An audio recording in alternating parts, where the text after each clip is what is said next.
परमेश्वर राहतो तर आमच्या देखतच आम्ही माझी बाई लहान होते, लहान तरी एवढी एवढी होती अशी तुरु तुरु पळत गेली.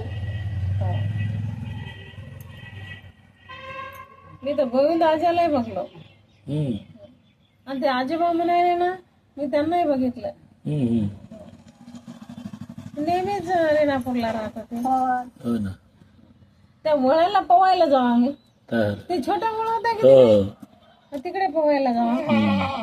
खूपच छान ते पोवळ वाटायचं. पण आता आहे की नाही. होमनाळ्याला तो मामा ते मुंबईचं दाखवतो म्हणलं, अंगावर टक घासलेट मिसलेट टाकलं होतं, गेलं फुकून नाचायला. मग आता अंगाच्या कातोड्या निघले बाबा, काय सांगा तुम्हाला. साबळच्या कातोड्या निघून गेले. खायला हो जा खायला जा.